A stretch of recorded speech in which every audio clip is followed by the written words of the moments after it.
छत्तीसगढ़ में खनिज की प्रचुर मात्रा भरी हुई है। आज हम खड़े हैं भास्करपारा प्रकाश इंडस्ट्री कोल माइंस, जिसे 2024 में छत्तीसगढ़ सरकार के माध्यम से आवंटित किया गया और 30 वर्षों के लिए इस कोयले खदान का संचालन प्रकाश इंडस्ट्री को दिया गया, जो भास्करपारा कोल माइंस के नाम से जाना जाता है।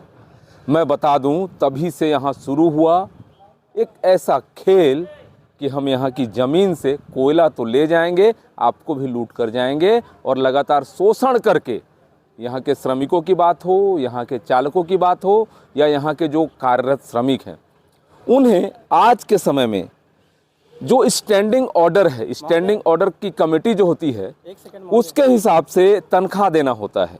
हम यहाँ के या कोल माइंस में कार्यरत जो स्टैंडर्ड कमेटी होती है, उसके हिसाब से यहाँ के सिक्योरिटी से लेके, यहाँ के कामगारों से लेके, यहाँ के चालक और उपचालक चाहे जो भी हों, उनको स्टैंडर्ड कमेटी के हिसाब से वेतनमान दिया जाता है।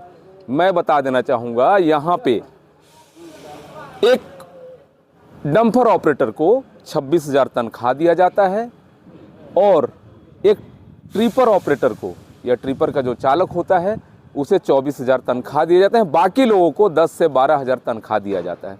भारत सरकार का कोयला है ये कोयला भारत सरकार ने आवंटित किया है और यहाँ जो कार्यरत श्रमिक हैं, मजदूर हैं या सुरक्षा में लगे लोग हैं, उनको जो भारत सरकार का स्टैंडर्ड कमेटी होता है, जो स्टैंडिंग ऑर्डर लागू होता है, वो मॉडर्न होना चाहिए, उसके हिसाब से तनख्वाह तक नहीं दिया जा रहा है। यहाँ अस्पताल के नाम पे एक छोटा सा किराए का मकान लिया गया है, जो प्राथमिक स्वास्थ्य केंद्र के नाम से जाना जाता है। इसके अलावा यहाँ जो कार्यरत श्रमिक हैं, मजदूर हैं, अधिकारी हैं, उनके लिए यहाँ आवासीय सुविधा भी नहीं है, स्कूल की व्यवस्था नहीं है। यहाँ के जो कामगार हैं, निश्चित तौर पर उनका शोषण हो रहा है। आज उसकी इबारत जो लिखी गई है, मैं बता दूं, 15 फरवरी 2025 से यहाँ कोयले का उत्पादन शुरू हुआ, किंतु भारत सरकार के इस राष्ट्रीय संपत्ति का उत्खनन तो किया गया। यहाँ से प्रकाश इंडस्ट्री के द्वारा उत्खनन करके कोयले को इनके चापा स्थित स्टील प्लांट में ले जाया जा रहा है, लेकिन किसी भी तरह के मानक का यहाँ पालन न किया जाना, ये बहुत ही बड़ा दुर्भाग्य है। आइए इस विषय पे हमारे जो सरगुजा कहा जाए या छत्तीसगढ़ अंचल के सबसे सीनियर श्रमिक लीडर भागवत प्रसाद दुबे हमारे साथ जुड़ गए हैं। उनका क्या कहना है?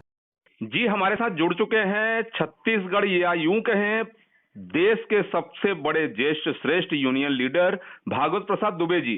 दुबे जी, ये मामला जो है प्रकाश इंडस्ट्री जो है, ये भास्करपारा कोल माइंस का है, जहां मजदूरों का शोषण लगातार किया जा रहा है। इस संबंध में आपने पत्र भी दिया है, पूरा मामला क्या है? हाँ, मामला ये है कि प्रकाश इंडस्ट्रीज को 35 साल के लिए कोयला उत्खनन का काम मिला हुआ है और आजकल इस काम को एमडीओ कहते हैं। जी जी। जब एमडीओ के अंतर्गत इनको ये काम मिला हुआ तो वो खुद काम करें। कोयला राष्ट्रीय संपत्ति है, उत्खनन एक नियम से होता है, तो नियम में काम करने वाले जो श्रमिक हैं उनकी तनख्वाह भी नियम के हिसाब से होनी चाहिए। अब जो नियम बना हुआ है उस नियम का पूरा उल्लंघन हो रहा है वहां पे। उल्लंघन इस रूप में हो रहा है कि एक तो ये है कि 35 साल की लंबी अवधि के लिए उस खदान को दिया गया, उस माइन को दिया गया। जी जी जी जी। तो 35 साल की अवधि में अगर मजदूरों को जो काम करते हैं उनको एक उम्मीद हो जाती है कि भाई हम यहाँ पे रेगुलर श्रमिक होंगे, हमको यहाँ पे तनख्वाह मिलेगी, हमारे लिए यहाँ पे अस्पताल होगा। जी जी। और ये जो तनख्वाह मिलेगी वो हमको जो कोल इंडिया के श्रमिक हैं उनको जो तनख्वाह मिलती है वो तनख्वाह मिलेगी। जी जी। क्योंकि अब सवाल ये पैदा होता है कि इनको कौन सी तनख्वाह मिलेगी। तो जब कोयला उद्योग का संचालन सरकार कर रहा है तो सरकार अपनी कंपनी में जो नियम लागू करती है वही नियम यहाँ भी लागू होंगे। हम उसको मॉडल मान के चलते हैं, आदर्श मान के चलते हैं। जी बिल्कुल बिल्कुल। ऐसा थोड़ी होगा कि इनका अपना कोई पैमाना हो। आज वहाँ हालत ये है, जो मुझे जानकारी मिली है, जिसको मैंने साफ साफ लिखा हुआ है कि वहाँ पे अस्पताल नहीं है, वहाँ पे कोई कॉलोनी नहीं है, जी और वो ठेके में ठेका है। इनको 35 साल के लिए काम दिया गया है, इन्होंने एक ठेका दे दिया कोई भाईजान को जो सतना में या रीवा में कहीं रहते जी हैं। जी जी जी हाँ, उनको दे दिया 5 साल के लिए। अब वो 5 साल के लिए दिया है तो वो उनका अपना कोई सिद्धांत नहीं है। वो किसी को 2600, किसी को 2200, किसी को 10,000। ये होते कौन है ऐसा देने वाले इन लोग इस प्रकार।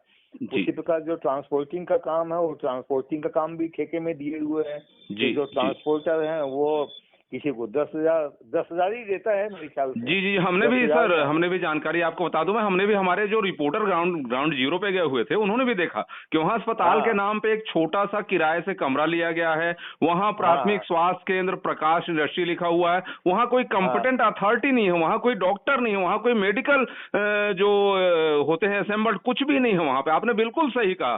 तो क्या इस तरीके से भी संचालन किया जा रहा है 15 फरवरी 2025 से अभी तक लगभग 1 साल होने वाले हैं सर, क्या इन पे कोई कार्रवाई हाँ। होनी चाहिए? बिल्कुल सरकार को कार्रवाई करनी चाहिए इसमें, लेकिन सवाल ये है कि इस चीज को कोई कहे तो। अब जो कहने वाली है वो तो यूनियन नाम से ही इतना उनको उनको चिढ़ हो गया है कि एक व्यक्ति है वहाँ पे, चंद्रशेखर यादव, उसने थोड़ी बहुत अपनी समझ के हिसाब से मजदूरों की समस्याओं को लेकर के बात करना चाहा तो 70 लोगों को निकाल दिया इन लोगों ने। 70 अब 70 लोगों को निकाल दिया। बाद में फिर सुनते हैं कि 30 या ऐसे कुछ लोगों को रख लिया है। अब सवाल ये होता है कि ये देश में कानून चलेगा कि नहीं चलेगा। ये देश जी है जी किसका। बिल्कुल बिल्कुल कानून बिल्कुल का, सर। हाँ, कानून के हिसाब से काम करना चाहिए। हम इस सिस्टम के थोड़ी खिलाफ हैं कि भाई किसी को मिला। एक तो ये है कि बुनियादी रूप में कोयला राष्ट्र की संपत्ति है। कोयला का उत्खनन राष्ट्र को करना चाहिए, सेंट्रल गवर्नमेंट को करना चाहिए। जी लेकिन जी गवर्नमेंट मान लीजिए कुछ वो कोई नया प्रयोग करना चाहती है कि भाई नए लोगों को भी आए, उनको हम मौका दें काम करने के लिए। तो अगर इस रूप में उन्होंने कोई चीज की है तो ठीक है, लेकिन इसका ये मतलब तो नहीं कि जो नए लोग आएंगे काम करने के लिए वो कानून का उल्लंघन करेंगे, जी नाइन्थ जी सेक्ट का उल्लंघन करेंगे।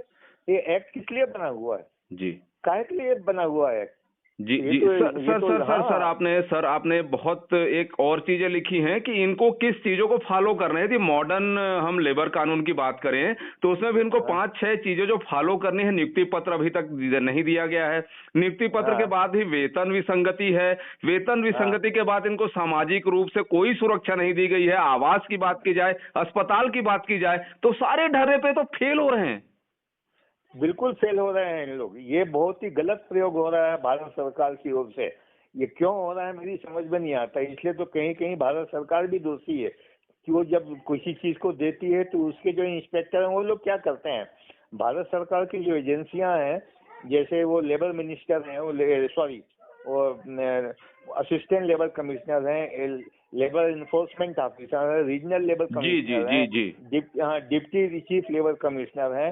ये जो सेंट्रल गवर्नमेंट की अथॉरिटी हैं, ये लोग क्या करते हैं।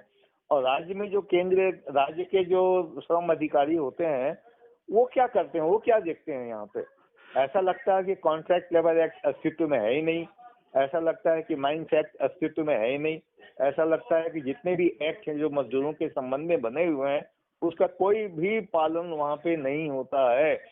तो ऐसा लगता है कि एक्ट को मैंने कभी कभी तो मन में यही इच्छा होती है कि या तो इनको कहा जाए कि एक्ट को लागू करो, और जी जब जी ये एक्ट को लागू नहीं करते हैं तो लगता है कि एक्ट को जला दिया जाए थाने के सामने एक मीटिंग करके। बहुत बड़ी बात दुबे सर, आपने हाँ। बहुत बड़ी बात कही कि एक्ट को जला दिया जाए यदि लागू नहीं होता है तो। हाँ, ये बहुत बड़ी बात है। हाँ, उनको जला दिया जाए वहाँ पे। जब जंगल का कानून चलता है तो फिर जंगल का कानून चले फिर वहाँ पे। आजाद भारत की तस्वीरें हम देख रहे हैं, आजाद भारत की तस्वीरें, अमृत महोत्सव देश मना रहा है और एक तरफ लेबर कानून जो मॉडर्न है, दुबे सर का कहना है कि आपने लागू नहीं किया, उसे जला दिया जाए। कुछ नहीं। ये जो उद्योग है ना, मैं तो अपने आंख से देखा हूँ। वो चोटिया में भी इनका उद्योग था। तो चोटिया में वो सिटी यूनियन वाले एक मीटिंग कर रहे थे। मैं अपोलो में बीमार था। मैं बीमार होकर स्वस्थ होकर गुजर रहा था वहां से। जी मैंने देखा कि इनके लोग वहां पे उन लोगों को मार रहे थे। यूनियन के नाम से इतना चिढ़ते हैं। वो बेचारे चिमिरी के कुछ लोग थे उसमें जो भाग करके जान बचाए हैं वहां पे। यूनियन के लोगों को, यूनियन के नेताओं को मारा जा रहा था। हाँ, मैंने अपने आंख के सामने देखा है। I am I witness. आया बहुत बड़ी बात है सर, बहुत बड़ी बात है। हमारे साथ जुड़े हुए थे भागवत दुबे सर, जिन्होंने हकीकत बताया कि वाकई में किस तरीके से शोषण किया जा रहा है। सर क्या होगा आने वाले समय में यदि कार्रवाई नहीं हुई तो क्या कदम रहेगा आपका? कार्रवाई तो सरकार करेगी ही, आज नहीं तो कल नहीं तो परसों। सरकार बिना कार्रवाई के कब तक रहेगी? सरकार जब सरकार का काम है, सरकार को ये पता है कि नहीं है पता, हमको समझ में नहीं आता। अब दूसरी चीज ये है कि सरकार के एजेंट के रूप में तो कलेक्टर हैं यहाँ पे, जी बिल्कुल सब डिवीजन। कि ये लोग क्या करते हैं यहाँ पे?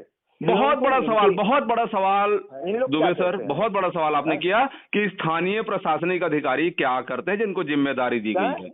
अरे ये उनको भी देखने का काम है। ये जो कॉन्ट्रैक्ट होते हैं, कॉन्ट्रैक्ट की एक कॉपी स्टेट गवर्नमेंट के पास में होती है। स्टेट गवर्नमेंट के प्रतिनिधि के रूप में कलेक्टर है वहाँ पे। कलेक्टर साहब क्या करते हैं वहाँ पे? क्यों नहीं देखते हैं इस चीज को? बहुत सही चीज आपने कही, कलेक्टर साहब क्या करते हैं। जी, इंडियन रिपब्लिक न्यूज से जुड़ने के लिए आपका बहुत बहुत धन्यवाद। छत्तीसगढ़ प्रांत के जो सबसे बड़े श्रमिक नेता और जो सबसे सीनियर नेता हैं भागवत प्रसाद दुबे, उन्होंने भी कहा है कि यहाँ वीटीसी नहीं कराया जाता।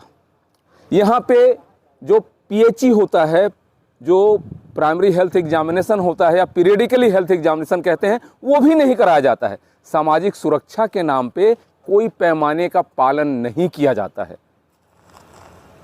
जहां खदान होती है वहां ऑटोमेटिकली मॉडर्न स्टैंडिंग कमेटी के नियम लागू होते हैं, उसके हिसाब से सारी चीजें देय होती हैं। अब हम चाहते हैं, हमसे यहाँ जो भी मौजूद हैं परमिशन मांग रहे हैं, परमिशन जरूर हम दिखाएंगे। परमिशन क्या है? हम यहाँ पे आप लोगों के भलाई के लिए ही आए हैं, हम किसी शोषण के खिलाफ आए हैं। नहीं, बिल्कुल सही है। आप एक बार हम लगातार इस खबर में बने रहेंगे। इंडियन रिपब्लिक न्यूज हर उस जगह खड़ा है जहां श्रमिकों का शोषण होता है, जहां अन्याय होता है। हमारे साथ आने वाले खबर में भी लगातार बने रहिए।